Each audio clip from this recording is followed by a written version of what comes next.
Good afternoon. Today is Monday, September 23rd, 2024. It's 5 p.m. and we're here for a regular trustee meeting. If you can join me in the Pledge of Allegiance.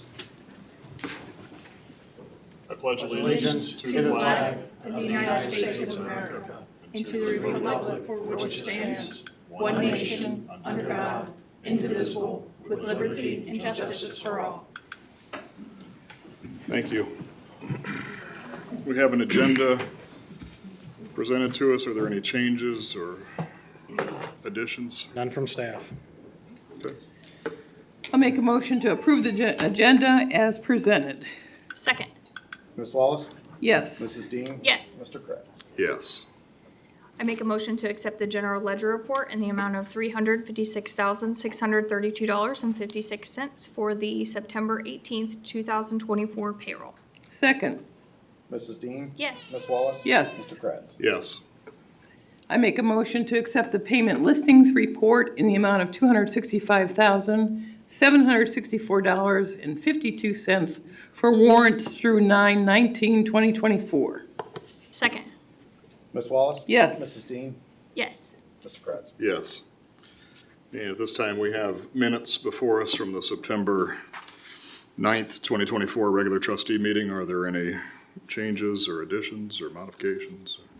If not, do we have a motion to approve as presented? I make a motion to approve the September 9th, 2024 regular trustee meetings minutes as presented. Second.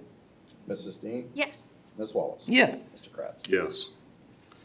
And this time, we'll turn it over to Chief. Good evening, Mrs. Graff.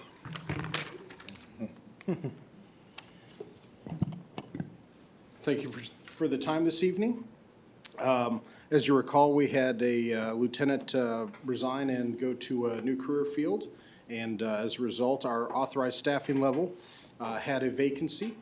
That vacancy is under the bargaining, the labor management agreement with the union. And we have a list of eligible candidates.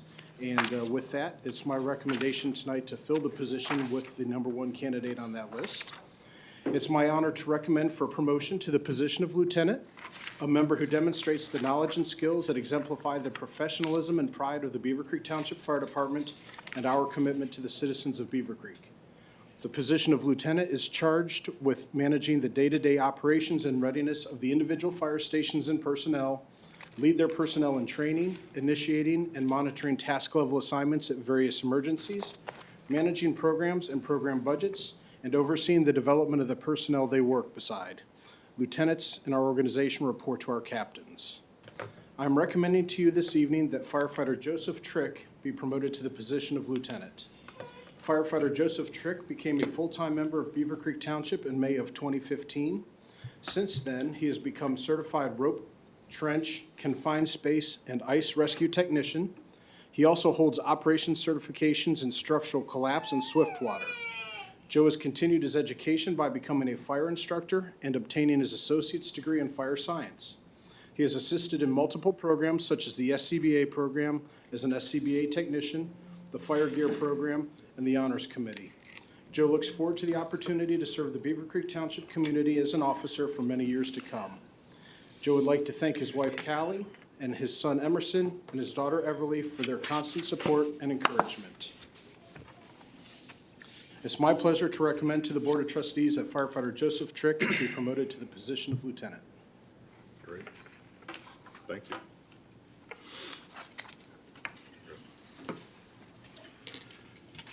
You ready?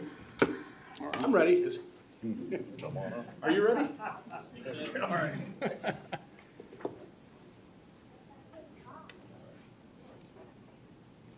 You want to raise your right hand and repeat after me? I am, to my honor, essentially to certify that on this day we are swearing in Joseph Trick to the position of lieutenant for the Beavercreek Township Fire Department. This appointment will take effect today, September 23rd, 2024. I, Joseph Trick, being duly sworn, say that I will support support the Constitution of the United States the Constitution of the United States and the Constitution of the State of Ohio, Constitution of the State of Ohio, and will faithfully discharge and will faithfully discharge the duties of lieutenant the duties of lieutenant of the Beavercreek Township Fire Department, of the Beavercreek Township Fire Department, Greene County, Ohio. Greene County, Ohio. Congrats. Thank you.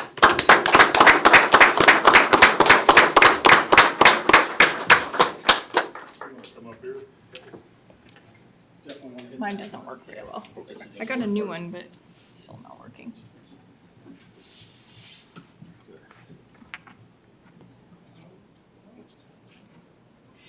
Congratulations. Thank you. I need one more from you.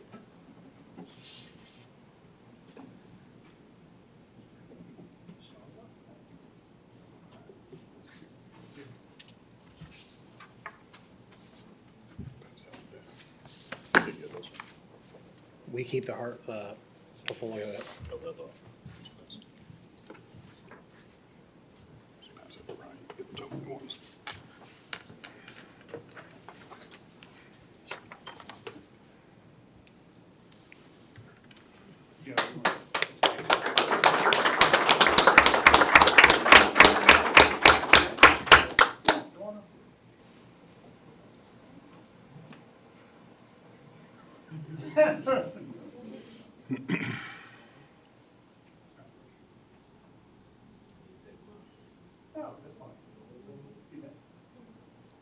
Hold this down.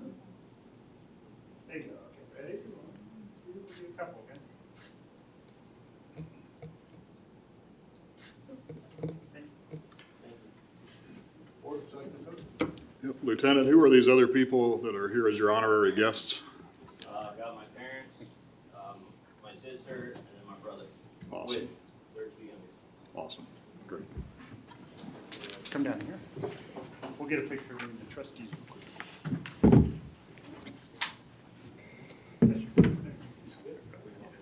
Just you, dead center. And then we'll get elected official on the inside.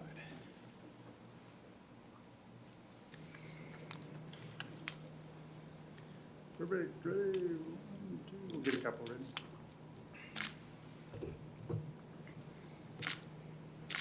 Thank you. Thanks, sir.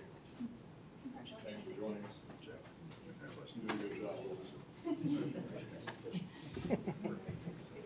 Hey, congratulations. Thank you, sir.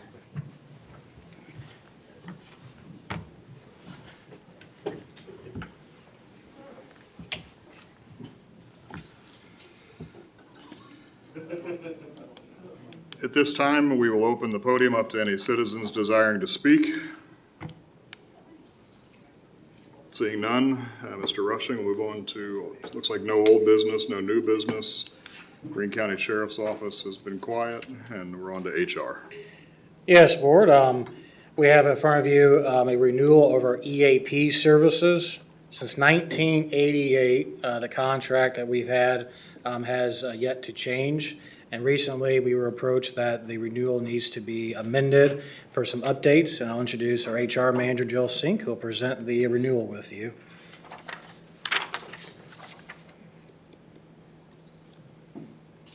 Thank you, Mr. Rushing.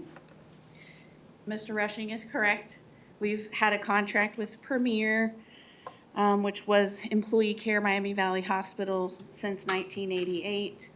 We've paid the same rate since then, $6.25 per employee per month, per quarter. So $2,700 a year we've paid for their services. Since then, they finally decided they need to raise the rate, and so I'm asking the board today to renew the contract with Premier to allow us to have at least another year with them at the new rate.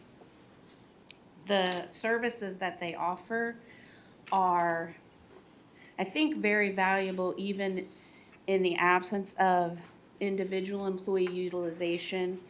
We can partner with them to do things like vaccination clinics, wellness fairs. They will do up to 4 workshops and trainings per year for us under the $6, I think it's an 88 cents per employee per quarter. And they will do critical incident debriefing, up to 8 hours of that per year, and up to 8 hours of mediation services. So even, if we have some employees who have a conflict and supervisor needs assistance with that, they can call and get employee care assistance themselves as a supervisor to help with that conflict, or they could order those employees to get mediation provided by the EAP. So I think it's a very valuable program that speaks to the purpose of our township policy and having an EAP. I didn't ask for any other quotes on this because the cost is below that threshold. But because we were gonna be binding us for another year, I'm just asking for the board's approval to renew. I will say Ms. Frick reviewed the contract and she did ask for one revision to be made, which I've highlighted in the 15 points. I sent that off to Premier last week, and their legal counsel is reviewing it now. So I would be asking the board to renew on the and allow Mr. Rushing to sign for the board on the condition that Premier accepts this slight change to the terms. Are there any questions? Did we actually use their services last year? In 23, we had one employee. In 24, we have had none. And that's why I say notwithstanding employee personal use, that I think it's valuable. I wasn't aware of what all services they offered until I started digging into exactly what they were doing for us. And my plan for 25 will be to definitely get them, partner with them a lot more often for the township-wide services that they offer, especially the workshops and training, a vaccine clinic, and potentially a wellness fair.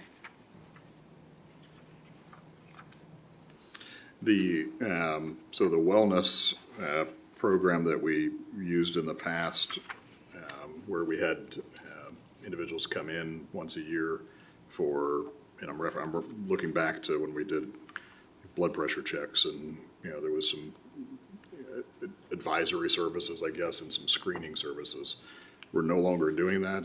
Could this take the place of that? Yeah, so throughout the years, our actual group health insurance provided that by way of a health incentive. A wellness Obviously, our program. new renewal did not provide that. However, throughout the years, there have been augmented sessions where we invited other vendors to come out to do a health fair. I do not recall the last year we did that. It's been some time. So I give a praise to Ms. Sink. Not only did she review this, but she employed a employee survey to the entire township to gauge what interests they had and gauge their utilization of this. And one of the items that we are needing is to bring back either a health fair, like you mentioned, Mr. Gratz, blood pressure checks, simple screening, advisory services, and also potentially like flu vaccines that we used to offer to, township health insurers as well. So those are two things that obviously the vaccine clinic is of high priority. We got a lot of feedback stating that they prefer that method, but also just the advisory services. This would be in place of that. That's good. Okay. So for the $6.88 per employee per quarter, for the total of the 2008-34 and change, they'll provide that, or that's? Correct. Okay, so it's not, my question is, if we were to rely upon them to, let me say it a different way, if we rely upon Premier, based on this program, to provide a wellness session, whatever you want to call that, essentially similar to what we used to have. So is there any additional charge over and above this annual, we'll call it premium? I do not believe so. For things like vaccination clinics, they staff them and bill our health insurance for the vaccination Okay. itself. I believe they do offer the wellness piece of that would be a biometric screening. That's Right. like your little finger prick, Yeah. heart rate, blood pressure. I believe those the professional services are also included in, this $688 per employee. And that's, yeah, just trying to confirm or clarify that that's included versus paying this gives us the right to use them at a discounted rate or some other à la carte price. Right, no, paying this does, provide those Okay. services. Yeah, as long as we use it, then I don't have an issue with it. If we repeatedly, year after year, don't use it, then why pay for it? And I will be, more also in tune, they're supposed to provide us a utilization report quarterly, which we had not been getting. I had to go back in Ms. Gustafson's email to, find the information about the rate increase, which I learned about from our health insurance broker. So, but I did not see any utilization reports, so I will be ensuring that they're, meeting their obligations. Sure. In addition to utilizing their services for township-wide training and workshops. Yeah, and historically, we had, whenever we would receive a rebate back, whether it was workers' comp or what those were, but we would essentially share a portion of that rebate back with employees that participated in the screenings. As far as an incentive, because there's a certain percentage of the population of employees that will never go to a screening because, for whatever personal reasons.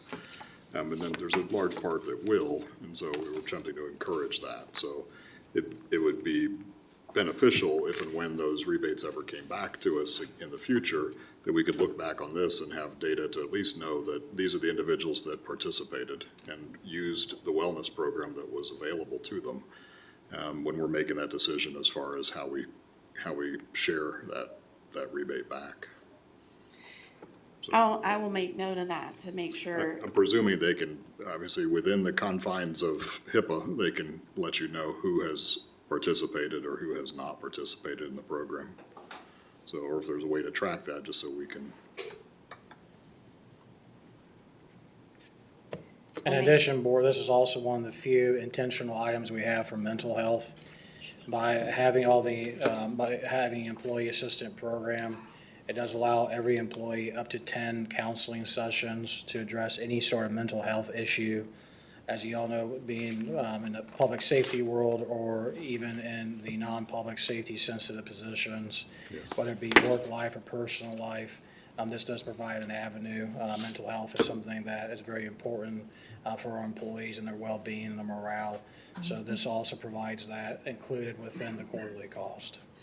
Yeah, on that note, it might be prudent to have some type of, have Premier come in essentially and do just a brief, half hour to an hour, whatever, presentation to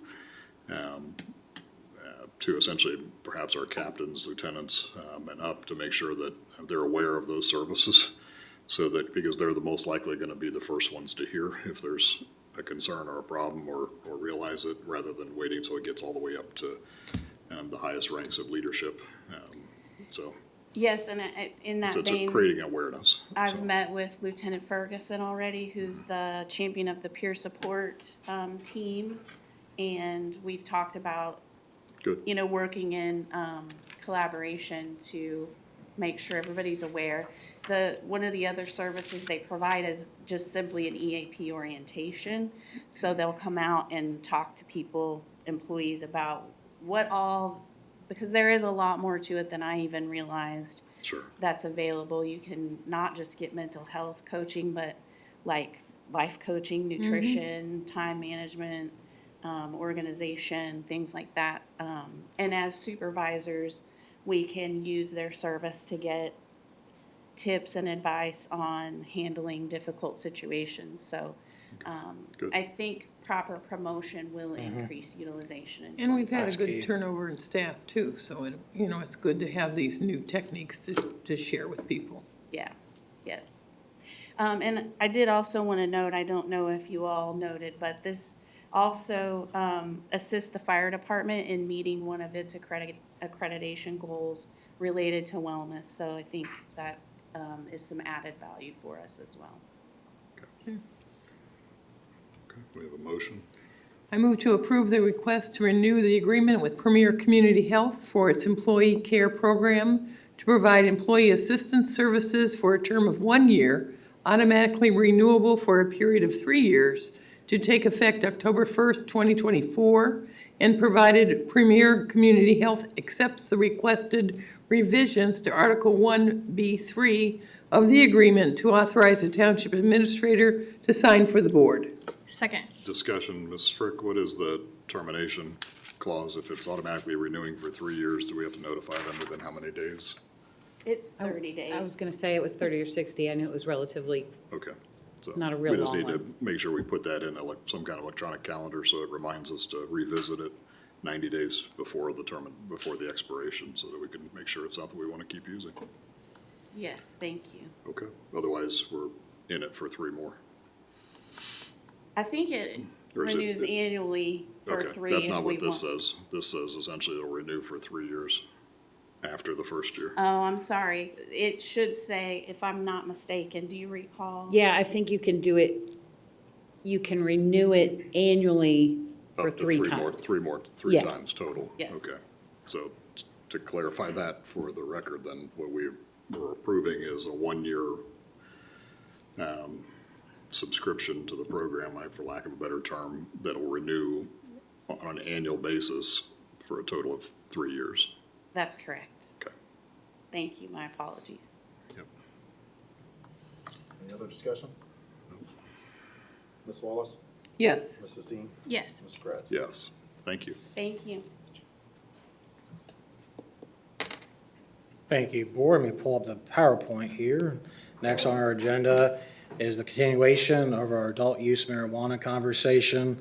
Board, as you recall, last meeting, we contemplated the use districts, that if we were to move forward with it, we contemplated the use districts being reserved for industrial, commercial use. It was requested by the board to have our community development director essentially circle around the areas that are automatically prohibited through state law, which are public education, religious institutions, and public parks.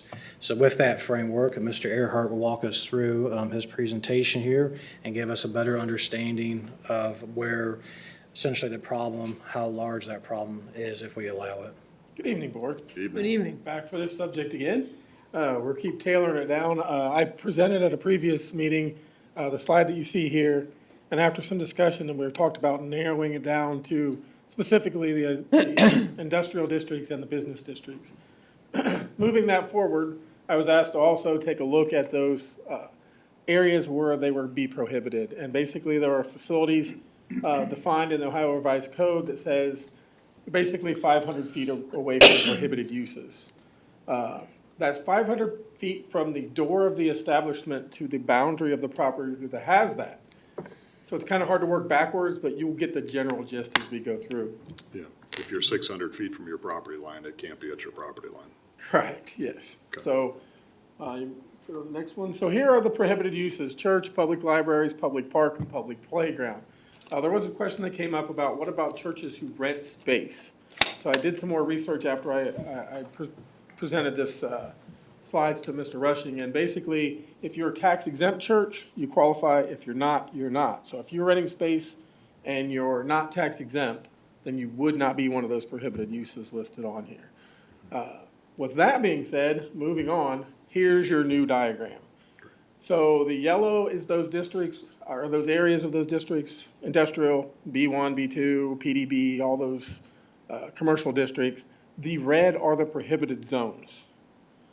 So there is a significant area. The big, long section down through there is the bike path, because it would be considered a public park, public use. The schools are all on there. The only thing I did not put was the churches, because I didn't go out and look through all those and everything else. But that all is all your defined public spaces. So that's what you're left with, if you choose to regulate those in the areas that you Yeah. can put them. No, appreciate that. It helps quantify. Absolutely. Is there a problem or is there not a problem? So, and then sprinkled throughout the yellow, obviously, is our churches. Correct. So They'll be up sprinkled in and there. down that corridor. So- And I did the soccer fields are zoned I-1, so they're listed on there. They wouldn't be one of those prohibited uses because they're not public. They're still privately owned. But if they wanted to sell those, and the one caveat I would like to mention too is, there's also that section, I didn't include it on this map, that's down by the airport that's zoned I-1. But anything that got zoned I-1 or planned development business or anything like that would be eligible too. This is just showing what's existing. Great. Okay. So hopefully this helps in your decision-making process, gives you a little bit up, better idea. So you're pretty much along, Heller Lane on the 35 side, and then, where all the car dealerships are. So to clarify, you could open a dispensary at the Circle K? Correct. Okay. You would be outside of that prohibited area. And the soccer fields would not prohibit that, even though you have the Ankeny Soccer Complex and the Beavercreeks, I mean, none of that would prohibit that? Correct. Okay. Okay, that Well, helps. thank you. Visualize it at least, thank you. Okay. Okay. Anything else? So what, obviously you have to take this before the zoning commission, so, but what guidance or do you have anything for us tonight Well, as far as? the decision still has to be made at your level, what we decide to do. And if we're deciding to prohibit it, that's fine, nothing else needs to happen. If we're deciding to allow it in these areas, then yeah, I would have to start crafting some language to put in the zoning code for those Okay. districts. And our moratorium is through December 31st or January 30th? Yeah, we January. End of pushed it January. into January. Yeah, at this point. We made sure that we Okay, so we avoided have a some of little those time. holiday meetings. Are you intending to have a work session with zoning commission just to discuss I wasn't it? intending until I Okay. figured out which way we wanted to go. as It a might be board. healthy to do that. I don't know what the other trustees think, but just to have some dialogue, just so that, number one, we all have a chance to talk about it together and then determine how or to proceed or not to proceed. That's my thought, but I'm open to it if the others are open to it. I'm open to, I can make a decision You will right just have now. to be cognizant of the time restrictions we have, unless the board will want to extend it further. If we have a workshop at a zoning commission hearing, they'll push it back a month, potentially. Why couldn't we do a special? We could. Okay. Myself and Mr. Rushing could work on setting up. When is a- the next zoning The commission? next zoning commission is October the 3rd. They have two cases, a case to refer to the RPCC and Walnut Ridge specific site plan approval. That's gonna be a fun night for them. Yes, sir. So maybe we could do it in between, that and our next hearing, or have them come to our next meeting and have them come in an hour early, or, I don't know, hour early, hour after, whatever. Okay. And we can certainly try, knowing the past instances of At trying least to extend the schedule. offer, yeah. We'll, Okay. we'll get feedback, just Sure, be aware. okay. We'll try to get it done. Thank you very much. Healthy dialogue always helps. Healthy. We might have to use some EAP services. Bring a piece of plate. No pun intended. Thank you, Board. Moving right along to public service, we are back talking about HVAC. It's actually good news because we were trying to proactively solve an issue before we realize additional cost. But I'll turn it over to Mr. Schroeder, who will present the findings of Boyle with our next HVAC unit. Good evening, Board. So this is in direct response to when we approved the last motion at the meeting, which was 2024-0909 PSD-A, which you gave a not to exceed $30,000. So when we gave Boyle the go-ahead to start getting the quote together, they started doing the investigation of the unit and found that another unit is failing and will need to be replaced at no later by early spring. So in those discussions, between myself and Chief Poulos, there's a mobilization fee, because it needs a crane to be put on the roof. So the thought is to go ahead and replace both of them now. They're both they're twin units. So we're dealing with the same thing we dealt with before, which was the R22 issue. So it makes sense to go ahead and just replace both of them. We pay one mobilization fee. Also, we're gonna get the price for 2024, which we know there's gonna be some price increase to 2025. I don't know what that's gonna be, but we know there's gonna be an increase. So it seems to make sense at this point. We save quite a bit of money, it's about $3,500, I think, in total of savings on that mobilization fee if we have to bring a crane back out. in the spring. So that's kind of where we're at. Again, this was in direct response to the investigation of the unit that failed for this room. Any questions? We have to put it on the roof? Yes, that's how this system is already set up, so it has to go to the roof. It would be very costly to try to change that, so. It's presumably that's a flat section of the roof. Yes, it is a flat section. Is that a section that we replaced the roof on recently? No, that's not, we didn't we do did all anything on the that. metal, Right, I we know did that. all the metal and Right. other than that, we didn't do anything with the flat roof. Okay. And how old is the roof where that's going? That roof currently is still the original, from what I know, is still the original on that portion, the flat roof.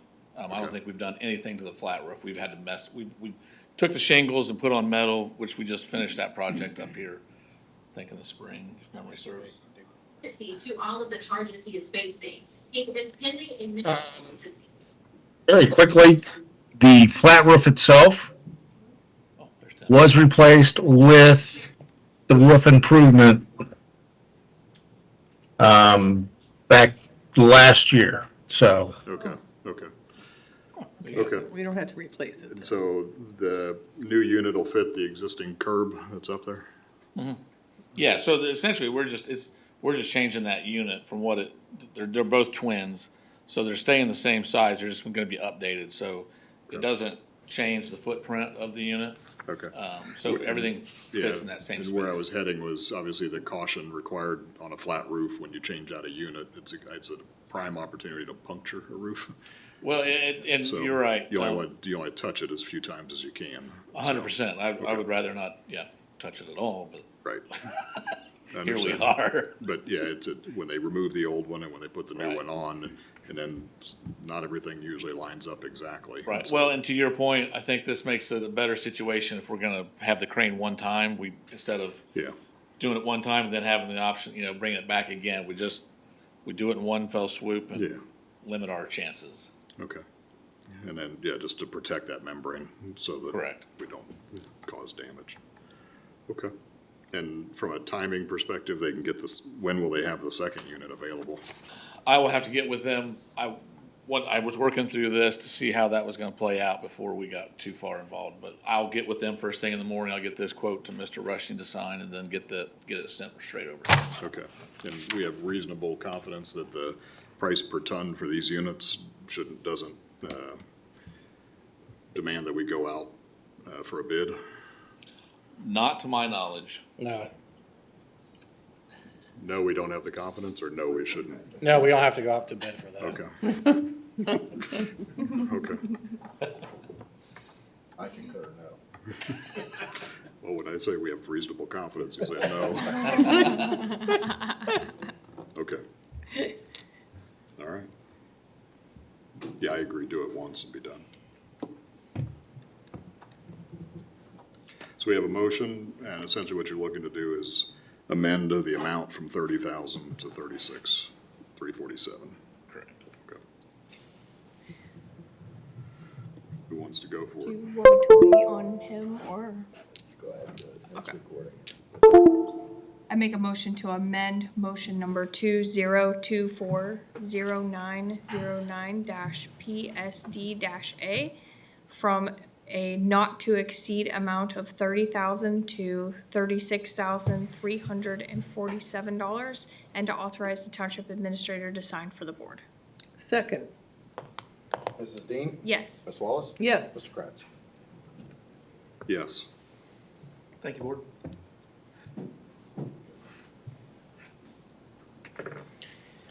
Thank you, board. Next, fire department. We have a couple of purchase requests. I'll turn it over to Chief Annabels. Good evening. I just wanted to thank you again for the opportunity to promote Mr. Trick. He's going to do an excellent job for the township. And with that, I'd actually like to introduce Division Chief Lee Polis. He is going to be presenting the purchases this evening. So Great. Great. he is probationary, so feel free to ask him anything you like. He's got a white shirt on, so we're gonna go for it here. Good evening, board. Good evening. Thank you. So this is my first time doing this, so I think it's pie and ice cream, so whichever one you like. So that's what we usually do for first fires and such. So the first thing that we have before you is a request to purchase fire gear. This is going to be the same fire gear that we have purchased in the past through Lion Fire Apparel. This is also covered through our service agreement with Gear Wash, so there would not be an additional cost there. The requirements that this meets, it meets the Ohio Administrative Code for Protective Clothing as well as the NFPA 1971 standard. We looked through it, and one of the things Chief Vanderboss and I, though we've done a lot of purchases with fire gear along the way, wanted to try to make sure that we had everything up to date and ready to go. So with this one, it does meet our strategic goal. Objective 6D is to develop and implement a life cycle management program for equipment to ensure mission-ready resources. So trying to maintain that and go along with that. The other thing that we wanted to do is make sure that we were getting the best price. Phoenix Safety Outfitters is our sole source provider for this fire gear, but I was able to find that through the National Purchasing Partners, which I believe is out of Washington. We found where they charge $5,402.15 for this current spec. Phoenix gives it to us for $4,245 per set. So there is a savings of $1,157.15 with us going through them. So we at least saw that we're getting a good price for that. Also, we sent the specifications to the prosecutor and made sure that she was still good with that, which she was, and approved. So we have those on file. So this is a purchase for 5 sets of fire gear. This is for the 3 that you hired previously, and then the 2 that are getting hired here very soon. So with that, I'd like to ask for your approval, and if you have any questions. I had no questions. I think the only thing we've asked before, just to reiterate, so when we have, and we've had a lot of turnover recently. So when someone leaves after only 2 or 3 years of service and we purchase new gear for them, what happens with that gear?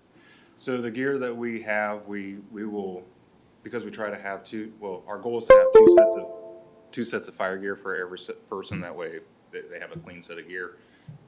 Those gear will go to people that don't have a second set of gear. So these newer people will get some of the older gear as long as they fit in it. The big thing that we want to make sure, I'm sorry if I'm not doing, but the thing that we do want to make sure is that we have properly fitting gear, because that's obviously a safety issue though. Yep. So if it doesn't fit them well, we want to make sure that they do. It appears like they are of normal sizes, so we should have some gear that gives them at least a second set. But we at least have a primary set that meets current spec. Good, okay. Any other questions? If not, we have a motion. How long does it take to get a set of gear when you order it? Let's see, I believe he said the turnaround time's about 3 or 4 months. Yeah. Wow. So it's not fast. But we do have fire gear, they are in fire gear Okay, right now. that was my other question. Yeah, What are they so- doing now? Yeah, we in the currently meantime? have fire gear that they're in. This would just get them properly fitted fire gear and give them a It's always a good good thing. primary set. Sure. Okay. I'll move to approve purchase request number 24-fire-0267 to Phoenix Safety Outfitters for fire gear in the amount of $21,225 and to authorize the township administrator to sign for the board. Second. Ms. Wallace? Yes. Mrs. Dean? Yes. Mr. Kratz? Yes. Thank you, Board. Thank you. The second request is a bit of a lengthy request, but it will all make sense here when I explain through it. So this is a purchase of rescue tools and accessories. So this is an interesting one because both the suppression silo as well as the special operations silo work together on this one to come up with it. We wanted to upgrade the equipment that's on Ladder 61 to meet what's also on Rescue 61. So Ladder 61 is our backup rescue in case the Rescue 61 is out of service. So with that, we're asking for the Paratech struts that are currently on the rescue, which have been used many times recently, unfortunately for some folks out there, but fortunately for us, they are a very good product that is very safe and efficient, and it's quick to deploy.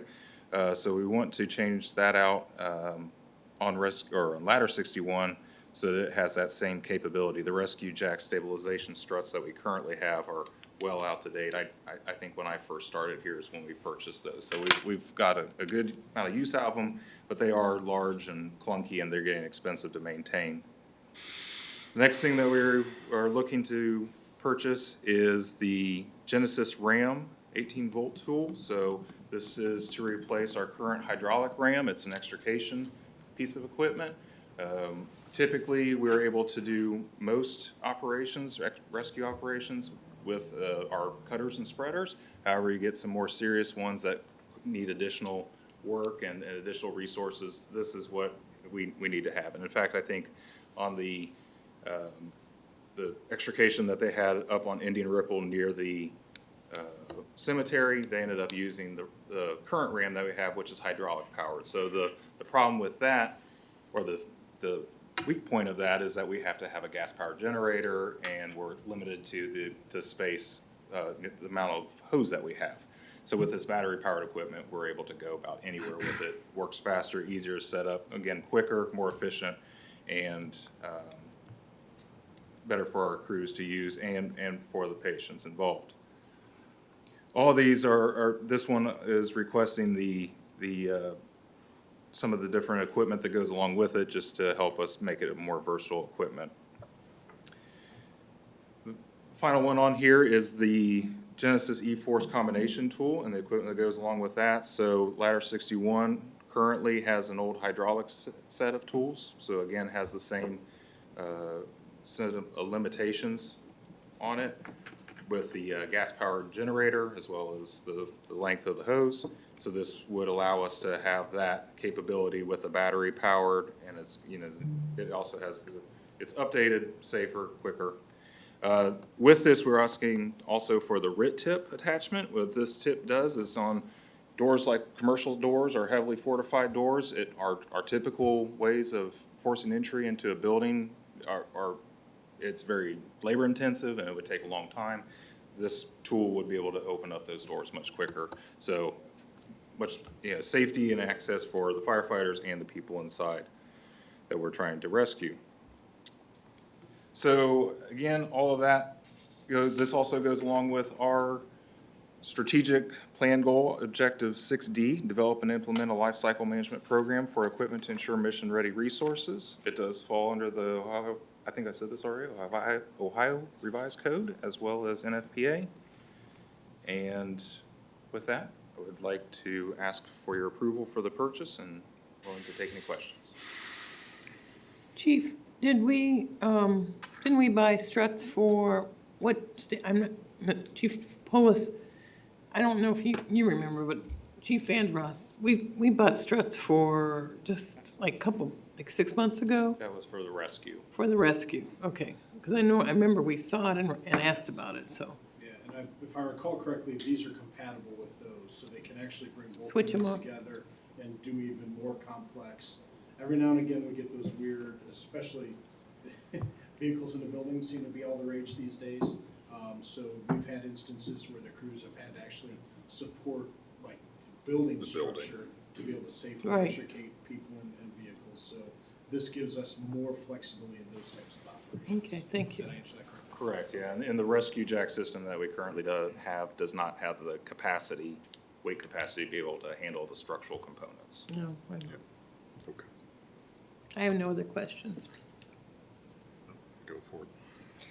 I make a motion to approve purchase request 24-fire-0241 to Atlantic Emergency Solutions and Howell Rescue Systems, Inc.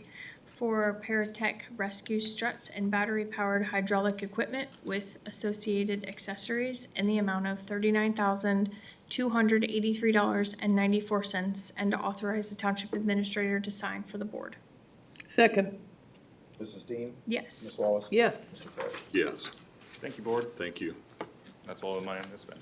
That's probably the Good best job. presentation. That's probably the best presentation we've had in a long time. Oh, thank you. I like what kind of pie do you like? Pie and ice cream, whatever you.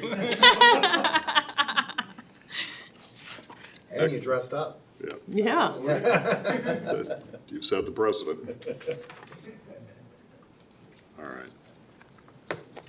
Ms. Frick? I have nothing to, oh, I'm sorry, I forgot about the, we have a resolution here to authorize the participation in another one of the opioid settlements. This is the McKinsey opioid settlement, similar to the ones we've done in the past. We just have to pass the resolution that authorizes to. Great. Oh, that's your copy. I got it. Okay. I was about to pass that down. That's for reference there. Yeah. I'll make a motion, resolution number 202400923-legal-A, authorizing the participation in the McKinsey opioid settlement as presented. Second. Ms. Wallace? Yes. Mrs. Dean? Yes. Mr. Kratz? Yes. Thank you. Fiscal Officer? Thank you, Board. In front of you, you have a resolution of advance money from the EMS fund to the grant fund. It is for a grant. We will, once the grant is awarded or reimbursed, we will then transfer the money back to the EMS fund. And you can pass it as presented. Make a motion to adopt resolution number 20240923-FIN-A, a resolution to advance from the EMS fund to the FY 2023 Assistance to Firefighters Grant Fund as presented. Second. Mrs. Dean? Yes. Ms. Wallace? Yes. Mr. Kratz? Yes. And this time, I'd like to ask Mr. Grogan if you can come up to the podium, please. So, Mr. Grogan, I'd like to publicly thank you for the years of service that you provided to the township for when you took over from Mr. Amrine graciously, and you tutored under him, and then you stepped into a development hornet's nest in many cases, and you did a fantastic job. And then you helped us and provided guidance, leadership, and steering essentially for the township through several development projects, fun ones and challenging ones, and several zoning cases, fun ones and challenging ones, and also helped lead us to Mr. Earhart, which we have high hopes for, and we appreciate that. So I just, on behalf of the township, I wanted to say thank you, and professionally, I appreciate you. Okay? Thank you. Thank you. Thank you. Thank you. Nice job.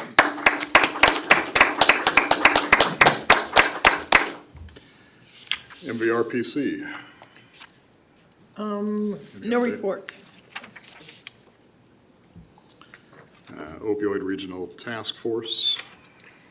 We presented, we met here on August 27th. We, the 5 officers that were representing the 7 of us that represented each county. We went through the 158 RFPs and picked 32. We delegated $4.8 million of the monies that we had to delegate out of the 7.5 million. We spent over 4 hours here with Mr. Rushing provided a great atmosphere here for the screen and going through the entire process. The task force reported it at the end of the month on August 29th and to the regional task force meeting. Sadly, after we had voted on it and approved it, one of the members of the 7-member task force decided at the group meeting to tear apart the recommendation, and Joanna Garcia from the City of Beavercreek passed a motion to approve the recommendation as presented, and it was eventually passed. It was kind of sad that somebody chose to backslide on the recommendation. We meet tomorrow again to see what the backfall is going to be. So we have a meeting tomorrow at 2 o'clock. And that's the end of that. Hopefully, we will roll the money from the rest of the money over to 2025. Thank you. Green County Regional Planning, the full commission meets tomorrow evening at 6:30. There's nothing Beavercreek Township on the agenda. Sugar Creek Township, just as a point of awareness, actually created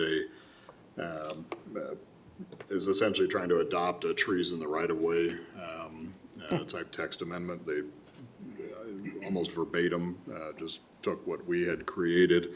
There was one thing that came out of executive commission, which was an interesting observation, and that was, are shrubs the same as trees? And they're not.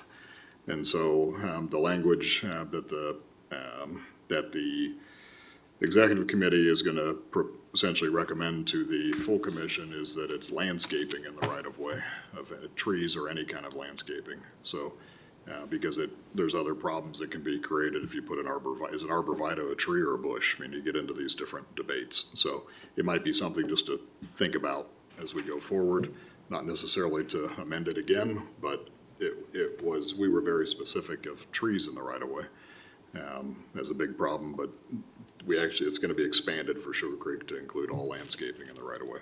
So just as an FYI, otherwise there's nothing for Beavercreek Township on the agenda for tomorrow night. Health Department. Next meeting is the first Thursday of October, so October the 3rd. Okay. Something for next meeting. Schools, City Manager, Township Administrator. Meeting this Wednesday, but as you saw, both City Council, Board of Education were pleased with the three-way meeting that we had. And the recommendation is continue that moving forward as an annual entity of city, schools, township. So we'll probably plan on doing that and rotate who's hosting that moving forward. And then I have a meeting on Wednesday with the city manager. Yeah, that meeting I thought was efficient and it was informative. So I thought that was great, personally. Air Force Restoration Advisory Board. No report. Green County Water Wastewater Committee. Green County Sanitary Engineer and the Director, Mark Chandler, will be attending the second meeting in October 28th. They'll be well underway with their water softening initiative, and he'll bring with his team an update to Beavercreek Township and our residents, and be able to answer any questions you may have at that point. Okay. Green County Township Association. I missed that meeting. Did anybody here go? I was not able to. The Green County Township Association did take a tour of the Honda battery plant, and I did do that. Unfortunately, it wasn't a tour that we had thought we were gonna have. We sat in a tent, but we saw the magnitude of the battery plant. So it was kinda neat that way, but we thought we would hard hat and see more of it, but that wasn't permitted, so. You feel small standing there, though. Yeah? Yeah. It's massive. 78 football fields. A lot of power coming into that building to generate batteries. Investment Oversight Committee, nothing to report. We're trying to schedule a meeting. We sent out an email, seeing if we can meet the next meeting before the trustee meeting. I'm waiting to verify that I can be there. Yeah, no problem. And 911 Advisory Committee, Chief Easter. Have it Good evening, fully collapsed, or we still have We still have, life support? we still have a committee going. The next meeting is scheduled for October 30th. That'll be 3 months past the last meeting. Funding for Greene County seems to have plateaued out just over about $40,000 a month in disbursements, which is roughly $12,000 a month over last year's disbursement. So we did have a dip in June, but July and August funding is plateaued just over $40,000. So on the October meeting that we scheduled at our last meeting, though, are we anticipating, so the city of Beavercreek, obviously with their revelation of what they can and cannot participate in, there's still next gen 911 that's coming, whether we all participate as a collaborative or not. Correct. And so any projected outcome of that we will, So from a township perspective, how it would impact us, obviously, we are dispatched through Beavercreek. So if Beavercreek cannot participate in a county-wide program, then what is, because if you go back to the original foundation of why was the committee formed, what the problem that was, we were trying to solve, and then the ancillary on top of that was to do a regional dispatch. So if the regional dispatch is no longer possible, then I guess my question will be to the group when we have that committee meeting is, why are we still here and what problem are we trying to solve? Sure, so Other than awareness for next gen. Sure, so this committee still needs to manage and disperse the 911 funds that are coming in. Each of the centers, even if there was initiative was going to move forward, I don't believe they could meet the timelines that are going to be needed to implement Next Gen 911. So each of the centers should be planning for, and this committee will need to help encourage those centers to make the plan and implement plans within the timeline from the state. So they were talking about a 2-year implementation plan before for a countywide dispatch. We need to be inside that window. So Greene County is probably looking about a year out from now that the dispatch centers need to be prepped to make a switch to Next Gen 911. So this committee is going to need to be helping encourage those dispatch centers to get those preparations underway, make their decisions about whether they're going to partner with the state for the hosted solution that's being offered or take internally those solutions on premise for them. And then connectivity to the Next Gen core within the state will be part of that. And those are things that money is intended to go for. So regardless of a countywide consolidated dispatch plan, these things still need to move forward to meet the deadlines needed for Next Gen implementation in the state of Ohio. And where does your role end and the consultant's role start?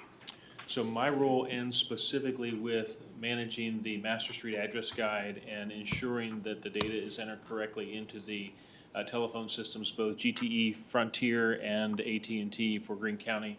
When new streets are constructed, as well as address ranges are added, so that 911 calls from those locations can be routed to the appropriate center for the appropriate service. Past that, my role stops. It doesn't go into any management regarding any of the dispatch centers from a day-to-day operation or any of the consultants work towards a consolidated 911 center. Mine is strictly delivering the calls to the center, has nothing to do with processing or dispatching the calls that are received. Okay, thank you. Good information, thanks. Okay, at this time, if there's nothing else come before the board, then we'll entertain a motion to go into executive session under Ohio Revised Code, section 121.22G1, to consider the compensation of public employees or officials. So moved. Second, Mrs. Dean? Yes. Ms. Wallace? yes. Mr. Kratz? Yes.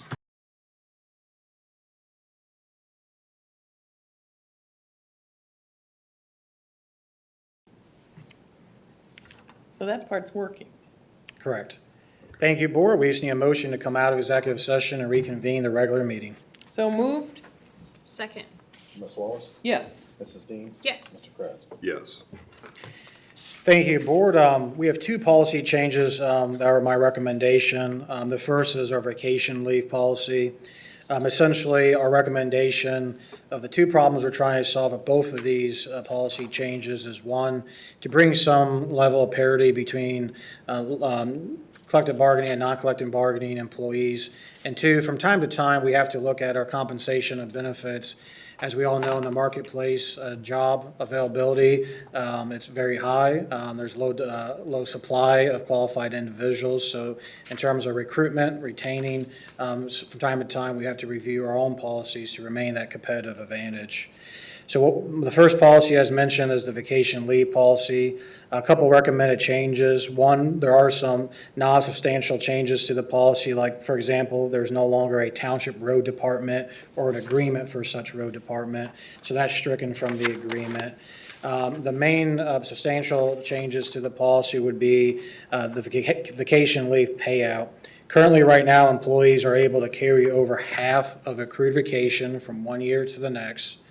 And if they do not utilize the remaining balance, it's use or lose.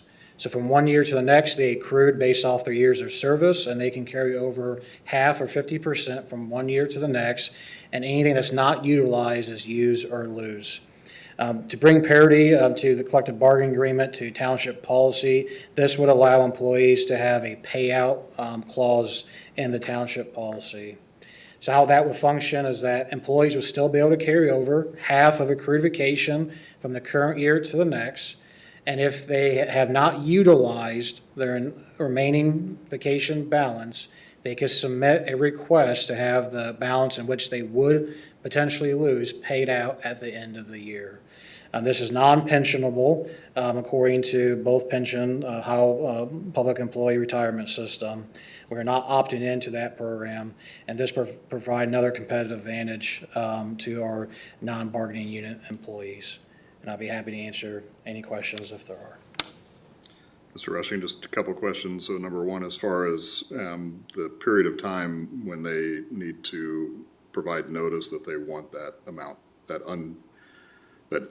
earned but unamortized or unpaid vacation leave, when they want that paid out, is there within 30 days prior to the end of the year, 90 days prior to the end of the year? So what we did was I asked our finance department, who's processing any of these extraordinary payrolls.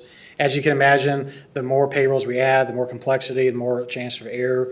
So to keep that parity, they already processed the union side the first of the year. So employees have to provide notice to their supervisor by the second payroll of January, and the payout will happen no later than the last payroll of February of each year. Okay. Our financial statements are not published until May 31st. That's by statute, and that would prevent it from being recorded in our financial statements from the prior year. Good. It's also done for timekeeping software. Okay, this is so long as, obviously, this first go-around for any of these non-union individuals, so that there's a clear deadline and they know that process and the timeline and how to submit. So the second question was more for the fiscal officer, just relative to our current process as far as booking the liability for the earned but unpaid out vacation time. So we're showing that on our financial statements now, either Mr. Rushing or Mr. Zahariev? Yes, we do both. So it's tracked in our financial statements as well as it's tracked through our timekeeping software. Okay, so from an audit standpoint, it's not like this would raise a red flag. We're already showing it. It's Absolutely. full disclosure. Common Okay, practice. perfect. So with these changes, then, this gives our non-union and union people a parity with the vacation leave. Is that correct? The payout section, that's correct. All right, thank you. And with the changes I just illustrated and the communication we had, it can be passed as presented with the changes that I recommended, and that is the vacation leave policy. Are there any other questions? No, I'll make a unless to you. No, I think that's okay, because I think he's explained Okay, what the changes were. okay. I'll make a motion to pass the vacation leave section 4, number 9 of the vacation leave policy as presented and discussed. Second. Ms. Wallace? Yes. Mrs. Dean? Yes. Mr. Kraft? Yes, thank you. Thank you, Board. The next policy is our education incentive policy. Again, with the two problems we're trying to solve, one, to remain competitive with the marketplace, and two, to bring some parity where it makes sense from the union agreement to non-union. We do have some minor tweaks to the front page, changing some definitions, taking out, again, the Township Road Department and the agreement that no longer exists, referencing the human resource manager, which is identified in the policy, so tying a definition to that position. And then if you look to the second page, there's some formatting changes, ensuring that some of the headings are carried over, non-substantive changes to the policy. But where you see the recommended changes to the policy would be page 3, and this is what we're trying to achieve with the parity between the union agreement and non-union agreement, and that is the college incentive that's currently in for bargaining employees, that's not for non-union employees. The changes you see here is that any employee who has successfully earned a degree from an accredited college will receive an annual college incentive bonus in accordance with a prescribed table. The table that's currently being contemplated is like for like within the bargaining agreement. And I'll read the various tiers and the dollar amounts for the college incentive bonus. One is an associate's degree at $300 annually. 2 is a position-related associate's degree at $400. 3 is a bachelor's degree at $500. The next is position-related bachelor's degree at $600, followed by postgraduate degree at $750, and then the top tier is a position-related postgraduate degree at $1,000. As recommended, I do recommend us adopting this as I read verbatim. The college incentive bonus will be eligible to only employees who have served 12 months of service with Beavercreek Township or greater. They have to show a proof of degree to the human resource manager, and then to dictate and determine if there's a position-related degree, the final determination be of the township administrator with the consultation of the human resource manager to determine whether a degree is position-related or not. And I'd be happy to answer any questions.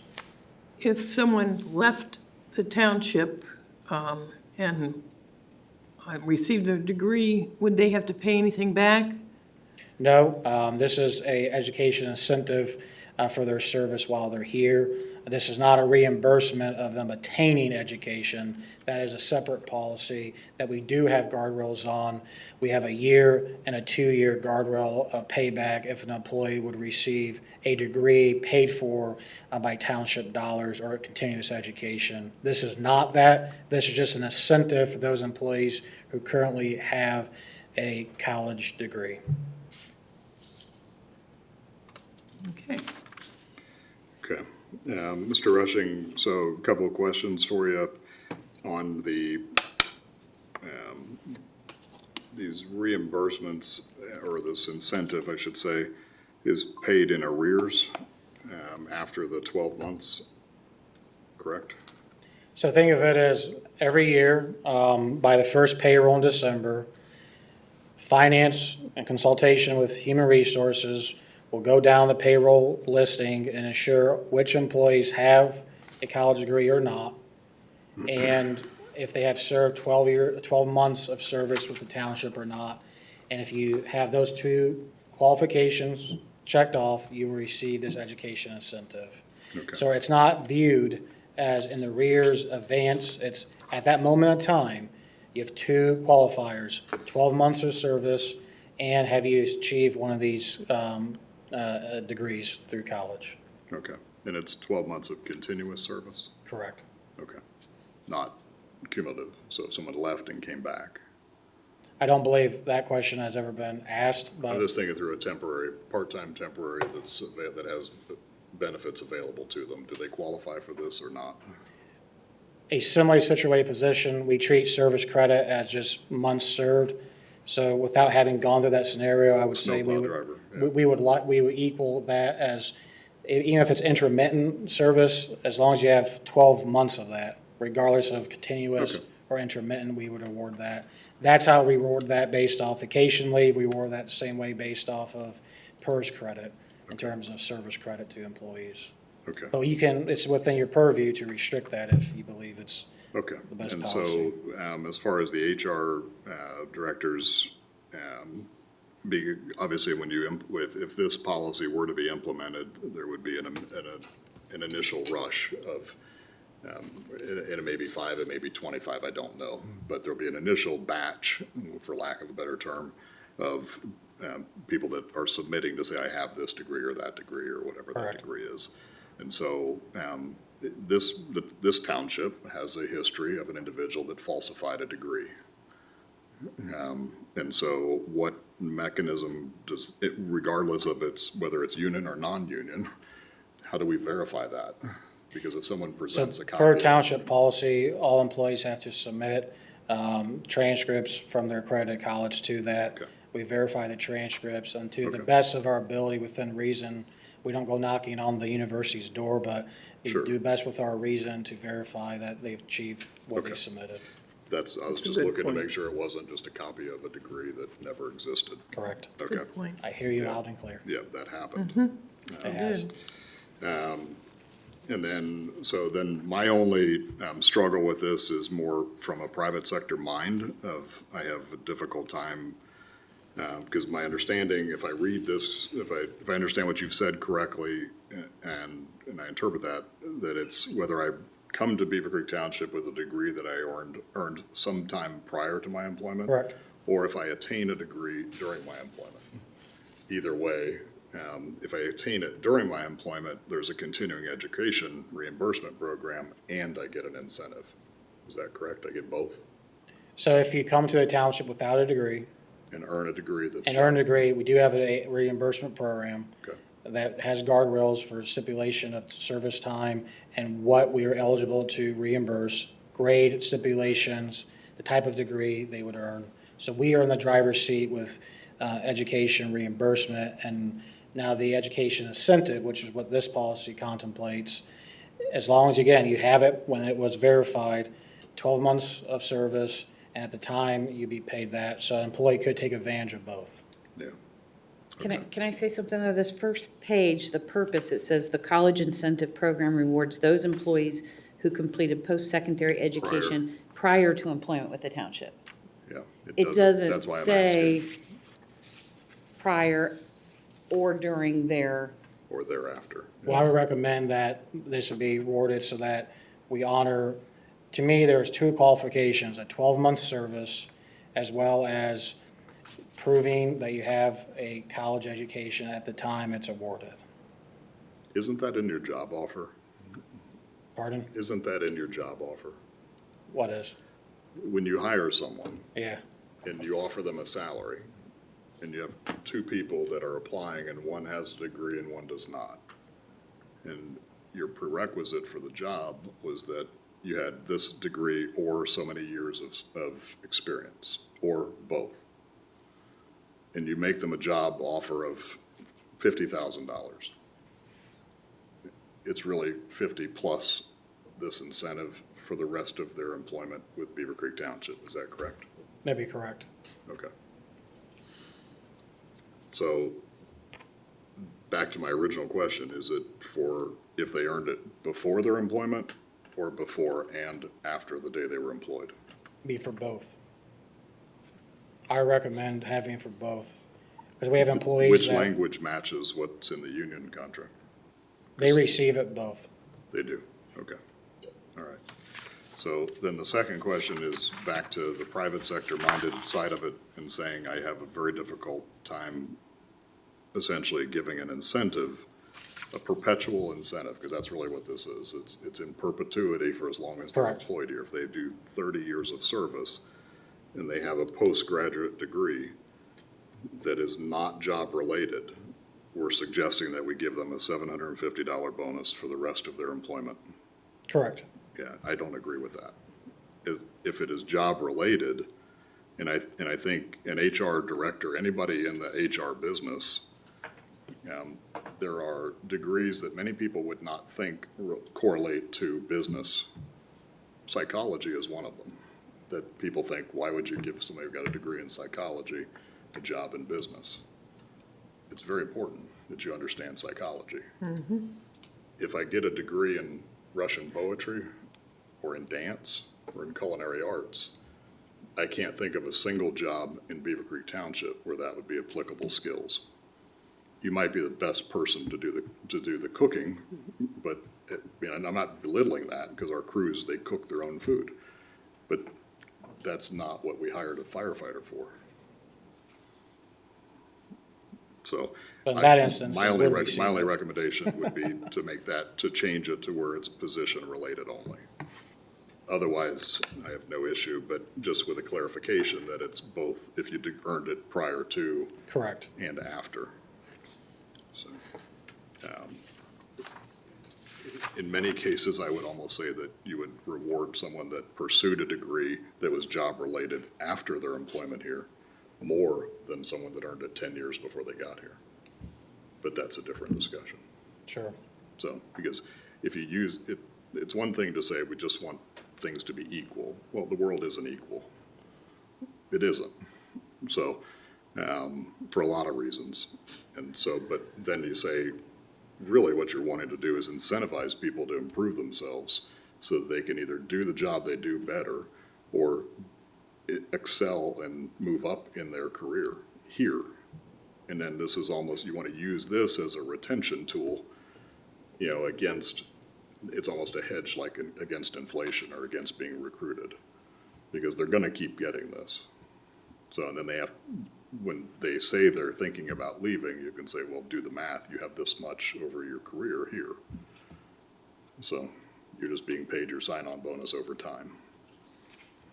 It's an installment plan. Sure. And there's also If you a level retire, of, if you retire from here, this is what you're leaving on the table. right, there's also a level of competition. I can say, without doubt, having been someone who's only lived in the public sector, this is very common. This is something that many municipalities, townships, counties provide to their employees. So there's a level of competitiveness. As you know, with the job market the way it is very difficult to find qualified individuals. And when you have a turnover factor, there's an internal cost to any turnover factor. Now, once you have something that is adopted, you're right, it probably becomes the norm and expectation, but it is another talking point. And the idea is that, you know, I think the logic behind the non-position-related degree and a position-related degree that I would argue is that most education institutions have a general studies base level education that you're required to obtain regardless of what your actual degree is in. So it teaches you how to learn. It teaches you how to be part of a classroom, how to take instruction, and how to develop, you know, the skill sets that translate to any sort of jobs other than the specific task you have. But certainly it's in the board's purview to amend any recommendation that I give or policy. But that'd be my recommendation to make it like for like, similar to the collective bargaining agreement. Okay, and I appreciate your opinion and your reference point, and mine is unchanged. I'd rather it be only position related. And I respect your opinion, but I have to lean towards Mr. Rushing's trying to create parity between the union contracts and our non-union contracts, and the fact that, to try to keep things even, and the fact that I don't believe that too many people are going to come here with a Russian fairy tale degree or whatever. I think that with the expanding job market that we have, I think people are trying to better themselves and to push towards higher degrees, and so I would want to reward them even if it was not position related. So I would want to approve this as you have recommended, because that's what we hired you for, to make recommendations and changes to better our township.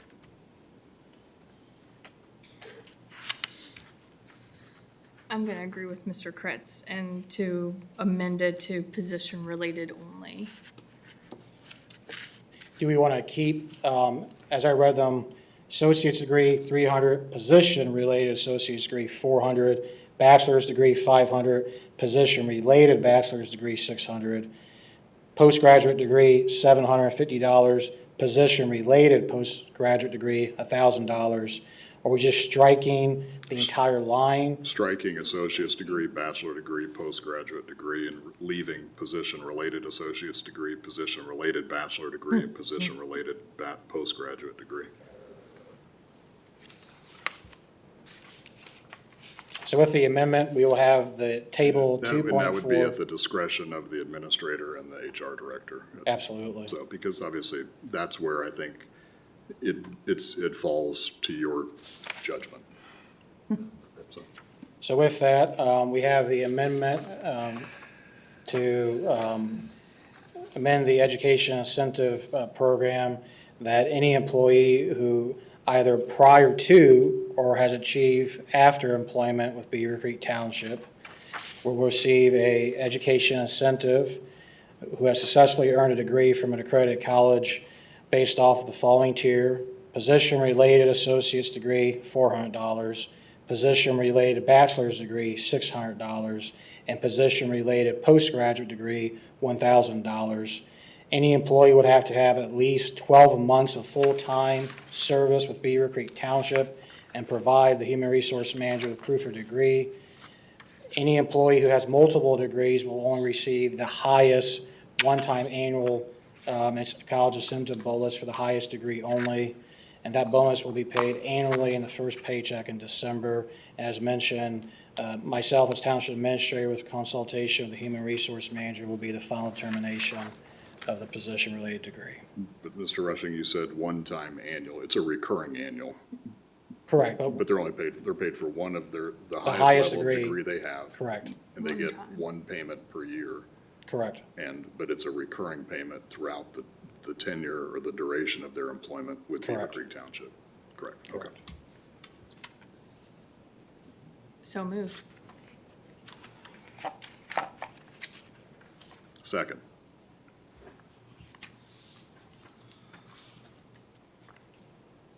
Mrs. Dean, Yes. Ms. Wallace. I'm going to say yes, but I want to say on the record that I want the policy to be in place. But I do disagree with the fact that the position-related, the non-position-related thing was stricken from the policy. But I feel that at least it's getting closer to a parity, but I'm disappointed that our administrator suggestions were not followed. So, yes. Mr. Kratz. Yes, Thank you, board. That's all I have this evening. thank you. So, motion to adjourn. Oh, is there a motion? to So adjourn? moved. Second. Ms. Wallace. Yes. Mrs. Dean, Yes. Mr. Kratz. Yes. Thank you.